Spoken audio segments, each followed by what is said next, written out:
An inspector general's report of the controversy known as SignalGate is out today. The report detailing the findings over whether or not Secretary of War Pete Hegseth shared classified information over the Signal messaging app back in March. A journalist was accidentally added to that Signal chat and leaked contents that appeared to show plans to strike Houthi targets. Before the much anticipated report was released today, the mainstream media was already shaping the narrative with unnamed sources alleging that they've both seen the classified materials and saying that the secretary is essentially guilty of sharing classified information. Now that the report is out, we can make a fairer assessment.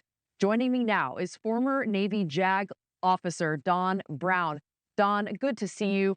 Pentagon spokesperson Sean Parnell says this report is a complete exoneration of the secretary. What do you say? Well, I know Sean. I agree with him. The report, and I've read it, does not find there were any compromises at all of any classified information, and it did recommend some beefed up procedures, not just in the secretary's office, but also at CENTCOM, which had sent some information over the day before. But there's been no finding of a violation of classified information being leaked. And the other point that is made is correct. The Secretary of Defense has the authority to declassify on the spot. And to the extent that anything happened, that may have happened, but it is shown that this whole thing is much ado about nothing. It's interesting, I think, just a week or so after we have the seditious six, and Hegseth calls for the court-martial, a call-up and court-martial of Mark Kelly. First, they tried this double tap thing with a second shot that the Washington Post claimed. New York Times rebutted that.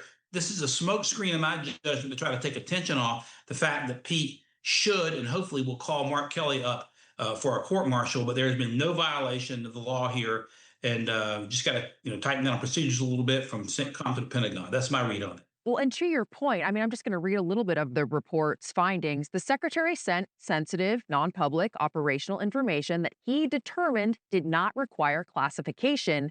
The secretary is the head original classification authority in the DoD based on Executive Order 13526, which, as a side note, was an executive order authorized by President Obama. That's just a side note.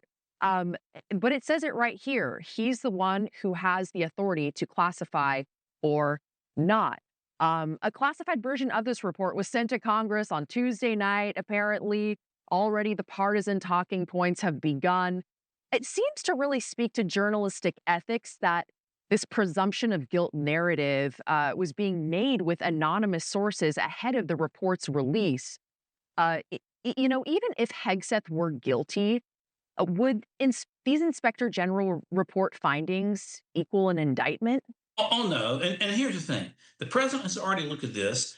This apparently boils down to Pete making a decision to declassify part of some information that came from CENTCOM, U.S. Central Command at MacDill Air Base in Florida. And that got on to this Signal app. And of course, the report says, hey, try not to use the Signal app, but it isn't a violation of the Espionage Act or anything showing the classified information improperly leaked at all, because Pete could have declassified the whole thing all at once. As you point out, the Department of Defense directive from the President of the United States gives Pete that authority.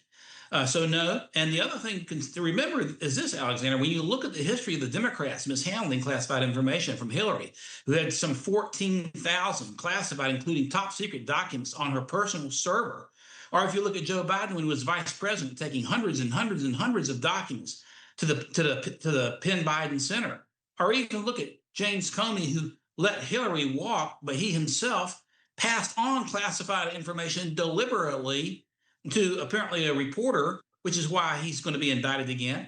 There's nothing like that happened here at all. They're trying to derail Pete because they're afraid that he's been the best Secretary of Defense and now the Secretary of War, I think, in our lifetime. And he is about to bring the whip down, hopefully on Mark Kelly. They're trying to derail this. We got to focus on the facts. No finding of the mishandling of classified information. The Secretary of War has the authority to declassify. He wanted to do that. And apparently, if this were classified, he appears to have done that because it isn't the same information that he even received from CENTCOM. Well, former Navy JAG officer Don Brown, thank you so much for your thoughts today. We appreciate it.